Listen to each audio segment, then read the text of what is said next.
5 characters walk into a room and one makes it out. This is a topic that is debated amongst so many comic book fans. Strongest versions of characters is also debated. So today we are talking the top 5 strongest versions of Batman and who would win in that hypothetical fight.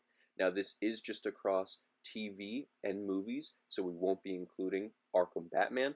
And I will just say it, Batman Brave and the Bold Batman has been kept off this list. He has the most plot armor that I have ever seen for Batman, aside from in the comics, so he will also be off this list. But before we get into anything, guys, please, for me, hit that like button, subscribe, and hit that noti bell. Alright, let's get into it. So first, we have at number 5, Christian Bale's Batman.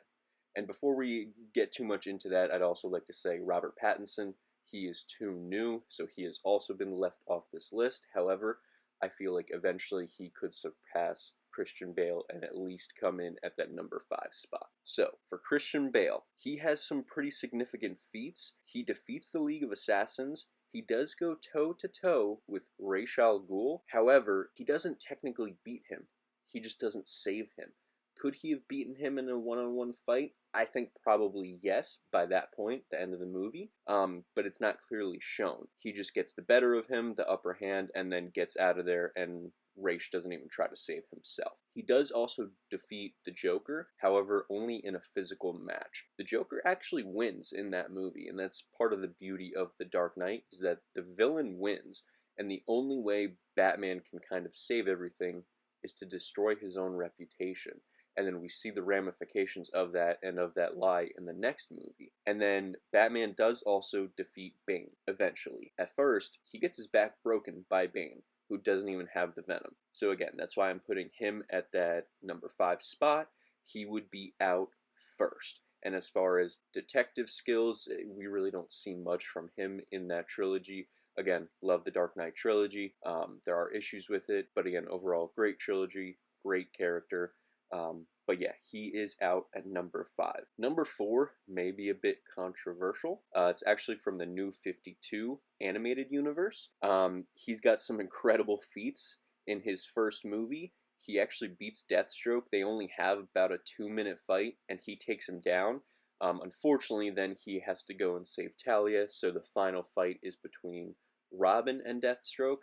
Again, if that was Dick Grayson Robin, I would like it much more, but it was Damian Wayne. But he does still defeat him. He also takes down a bunch of engineered man-bats throughout the movie. He also defeats Killer Croc in that movie and then kind of manhandles him. He's the only one not afraid to get close to him, rips his tail off. He beats a Talon army. They're kind of reconfigured, reanimated zombie Talons that attack him. However, he does lose points because at the end of the movie, even though he's battered, bruised, and went through a car crash and explosion, he does get defeated by Talon.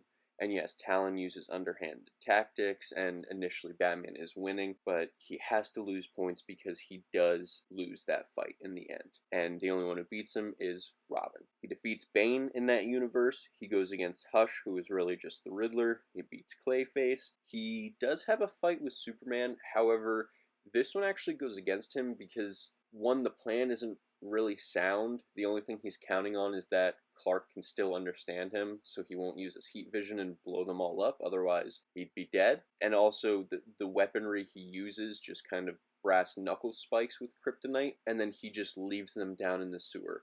And if not for Catwoman throwing Lois Lane off the building, Batman would have died right then and there. So again, I can't really give him too many points for that.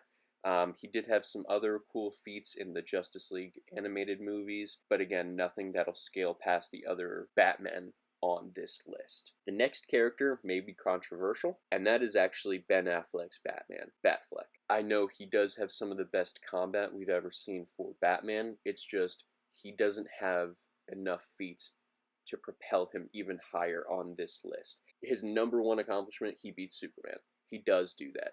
He uses his strategy, his suit, and kryptonite to defeat Superman. And he is going to kill him right then and there. The only thing that stops him is something with the plot, saying Martha. Again, you can like it, dislike it. He still defeats Superman.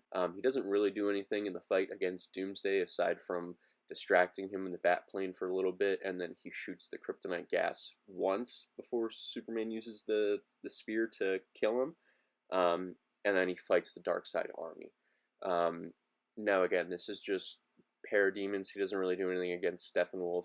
Obviously, against this version of Darkseid, no one in the league has ever done anything against him, so can't really scale him any higher than that. But I do have him at number 3.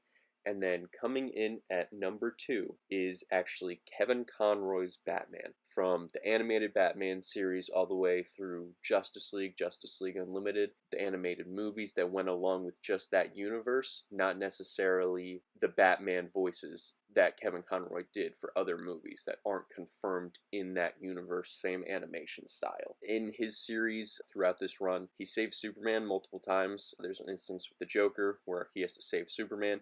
He also, in that crossover, is hit by Superman. He kind of takes a bull rush charge from Superman and gets thrown into a wall. It smacks into it pretty hard and gets up like nothing happened. And then you just see his absolute aura forming, where he pulls out kryptonite and just puts it in Superman's face, and Superman backs down. Now, he also defeats his rogues countless times. This is a feat that pretty much every Batman is going to have. However, we actually see it time and time again on screen. He fights multiple rogues at once also. In the Justice League vs. Fatal 5 movie, we see him take down multiple of his rogues and then also fighting multiple Fatal 5 members, which they're pretty strong. They scale pretty high.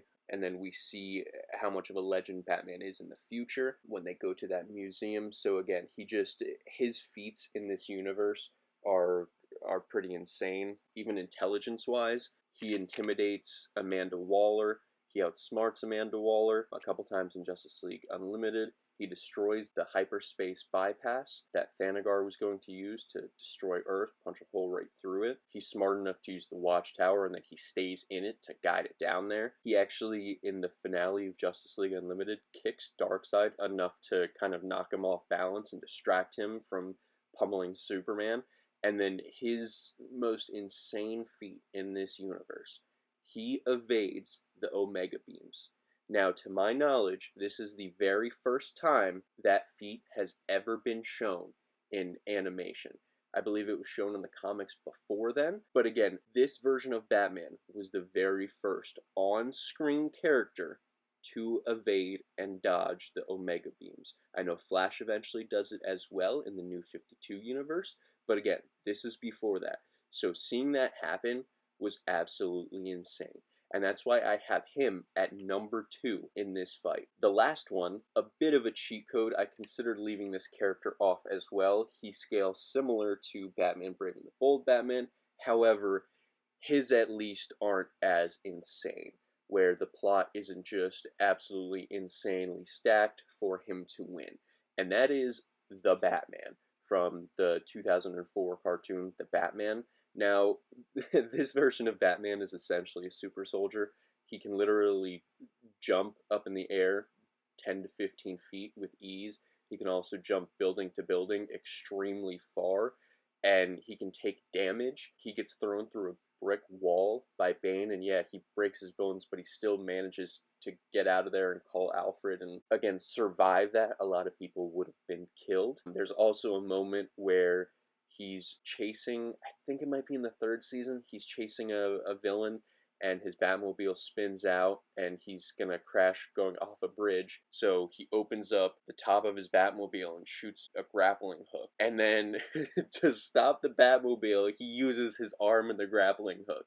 So this Batman clearly has super strength, and we also see that when he fights other villains. Like, he's obviously defeated all of his rogues in his rogues gallery, and in this show he goes up against multiple rogues at once, more than any other version of Batman, and he takes them down pretty much every time with relative ease. We also see when he fights Killer Croc that he's hurting a gigantic crocodile, and again, it's tearing through his costume, but he shows no pain throughout that. He also, at one point, fights Sinestro, puts on a Green Lantern ring, and goes toe-to-toe with Sinestro when he literally just puts on the Green Lantern ring. And he's able to wield the Green Lantern ring, something that Hal is totally surprised by.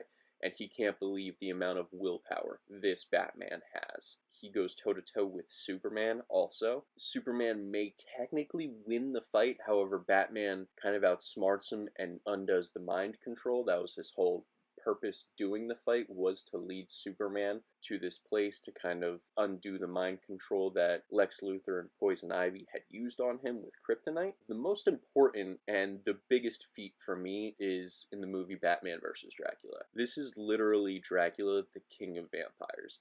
And in this, we see Batman going toe-to-toe with vampires, and he's putting in work against them relative easily. He fights multiple of them at once, and they are all enhanced. They can jump super high. I don't believe they can fly in that one. I think that's only Dracula. But they definitely have some form of super strength. And again, he is doing a ton of damage to them, and not only keeping up with them, but taking multiple of them down at once. And then when he goes up against Dracula, he may lose at first, but again, he eventually does defeat Dracula by outsmarting him. And he literally takes a thrashing from Dracula, who is insanely strong. He's getting thrown through rocks, and just, you see Dracula punches through gigantic boulders, gigantic rocks, and Batman took so many shots from him and somehow still stayed standing. At one point, he loses consciousness, but Alfred kind of jumps into the fray, and Batman's able to regain his footing and then take him down, and then outsmarts him, lures him to the Batcave, and then uses a sun device to absolutely incinerate him. And then you have that awesome line where Dracula says, you are Bruce Wayne, and Batman flies up and says, I'm the Batman, and just absolutely destroys the remains of Dracula. So again, that's my list. That's my top 5. Certain Batman characters I did keep off of this list intentionally. That is Batman Brave and the Bold Batman, Pattinson Batman, because he's just too new at this point. Eventually he will be on there, I think. And then I also kept off Arkham Batman. It would be really, really tough to scale him. I played all the games, but properly scaling him will be tough, and I think he would probably be right at the top of this list. Actually, going between the Batman, Arkham Batman, and Batman Brave and the Bold Batman could be a really cool concept. However, I think Brave and the Bold Batman, just because of everything he's done, would still scale above everyone else. But let me know what you guys think down in the comments below. While you guys are down there, hit that like button, hit subscribe, and until next time, I'll see you members of the Bat family in the next video. Goodbye.